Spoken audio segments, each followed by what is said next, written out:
Good morning. आज का हमारा टॉपिक है blood vascular system of Unio. ये इसका पार्ट 2 है।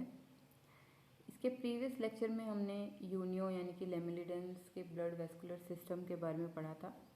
तो उसमें हमने इसकी सामान्य संरचना यानी कि हार्ट और पेरिकार्डियम के बारे में जानकारी प्राप्त की थी, और साथ ही इसमें और जो अलग पार्ट्स पाए जाते हैं जैसे कि आर्टरीज है, और इसके हार्ट से निकलने वाली जो एंटीरियर एओर्ट्रा, पोस्टीरियर एओर्ट्रा है, इनके बारे में हम पहले पढ़ चुके हैं। तो इसके आगे हम कंटिन्यू करते हैं। ये इसका ब्लड वेस्कुलर सिस्टम है, जिसमें कि पिछले लेक्चर में हमने पढ़ा था कि हार्ट यहाँ पे दिखाया गया है। हार्ट इसमें 3 चैम्बर्ड होता है, जिसमें कि 2 ऑरिकल और 1 वेंट्रिकल पाया जाता है, और उससे विभिन्न प्रकार के आर्टरीज यहाँ पे निकलती हैं। तो आर्टरीज के बारे में पढ़ चुके हैं। इसके आगे हम बात करते हैं साइनसेस यानी कि कोटर की। अब जो आर्टरीज होती है वो तो ऑर्गन्स तक छोटी छोटी ब्रांचेस के द्वारा ब्लड पहुंचाती है, और अब ये जो शाखाएं हैं यानी कि ये जो ब्रांचेज है, अब आगे जाकर ये केशिकाओं में विभक्त नहीं होकर बहुत सारे छोटे छोटे और अनियमित ब्लड के जो पात्र होते हैं यानी कि रक्त पात्र होते हैं, जिनको कि साइनस कहते हैं, उनमें ये जाके समाप्त हो जाती है। तो यहाँ पर जो ये साइनसेस है, ब्लड साइनसेस है, इनमें एपिथेलियम का स्तर नहीं पाया जाता है, और इनमें जो रक्त है वह वीन्स के द्वारा ग्रहण किया जाता है। The arteries and in ill defined sinuses and lacunae which lack the epithelial lining or true blood vessels, यानी कि जिस तरह से ट्रू ब्लड वेसल्स के अंदर जो लाइनिंग पाई जाती है वो इसके अंदर नहीं पाई जाती। And there are no capillaries in molluscs, जैसे कि हम पहले ही बात कर चुके हैं कि इसमें ओपन टाइप सर्कुलेटरी सिस्टम पाया जाता है, तो इसमें कैपिलरीज जो होती है वो नहीं पाई जाती है। Therefore, Unio circulatory system is said to be open type। ये इसका ब्लड वेस्कुलर सिस्टम और उसका फ्लो यहाँ पर ये दिखाता है। इस चित्र में हम देख सकते हैं कि किस तरह से जो हार्ट है, जो हमने पढ़ा था, ऑरिकल वाला पार्ट है, और जो इसका पीछे वाला पार्ट है वो वेंट्रिकल है। ऑरिकल वाले पार्ट से यहाँ पे 2 एओर्टा निकल रही है,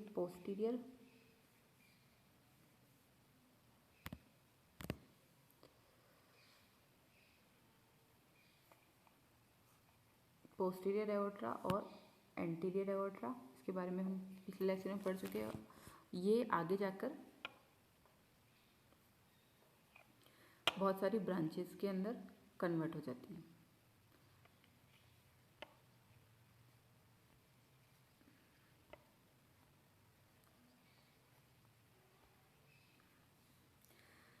अब हम देखते हैं शिराएं यानी कि वीन्स।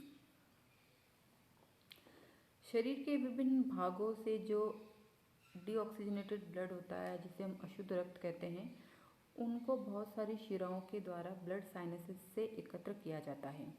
गोनेट्स है, इंटेस्टाइन, यकृत और आदि का जो रक्त होता है वो इससे संबंधित वीन्स के द्वारा एकत्र किया जाता है, और ये मिलकर एक विसरल वीन में जाकर खुलती है। The venous blood from visceral organ is collected by smaller veins, gonadial veins from gonads, intestinal veins from intestine and hepatic vein from liver and gastric veins from stomach. इस प्रकार से प्रत्येक organ की एक वीन होती है जहाँ से ये ब्लड एकत्र किया जाता है। All these veins together form the visceral veins. यहाँ पर ये सब मिलकर एक विसरल वीन में खुलती है,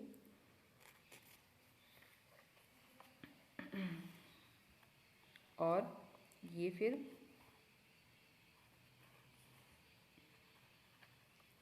विसरल वीन में खुलती है,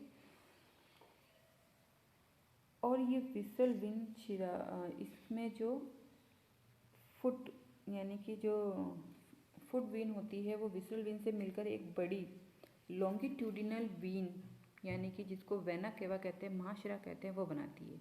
ये वेना केवा पेरिकार्डियम के नीचे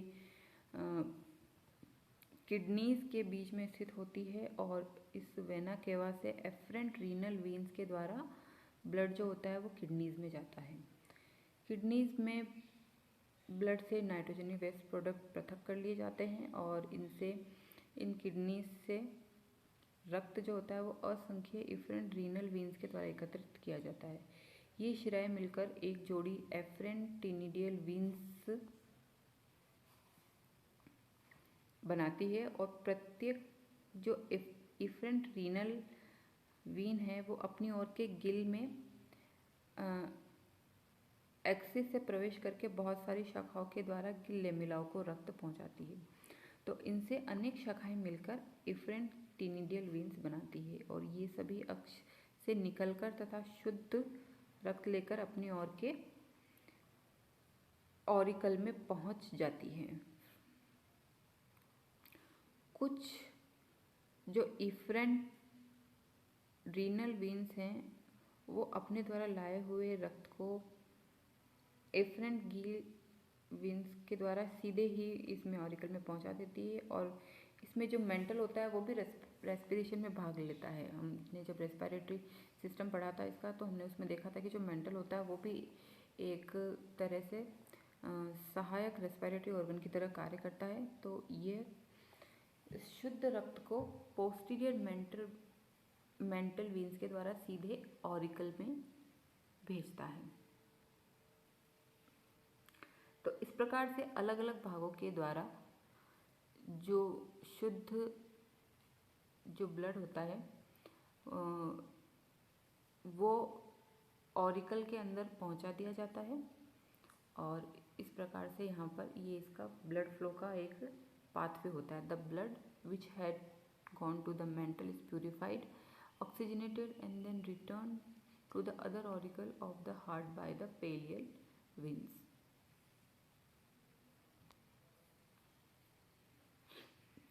अब हम इसके सर्कुलेशन की बात करते हैं, इसके परिसंचरण की बात करते हैं। तो ये किस तरह से कार्य करता है। वेंट्रिकल से जो ब्लड होता है वो एंटीरियर एओर्ट्रा के द्वारा आगे की ओर और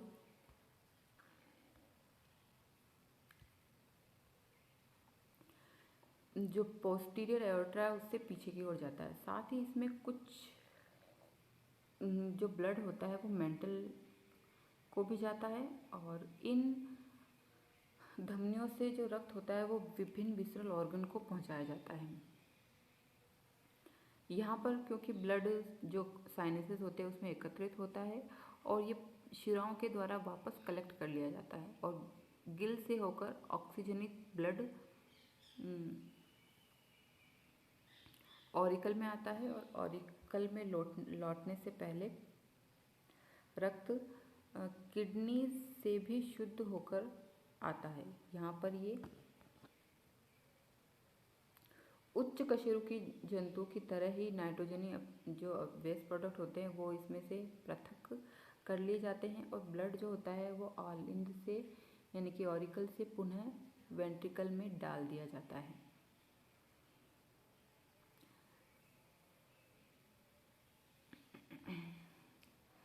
Thus the circulation is completed and the heart again start distributing the blood to the various organ. In this way the cycle goes on. तो इस प्रकार से ये जो चक्र होता है वो चलता रहता है। इस लाइन डायग्राम में हम वापस शॉर्ट में इस परिसंचरण या सर्कुलेशन को पुनः यहाँ देख सकते हैं।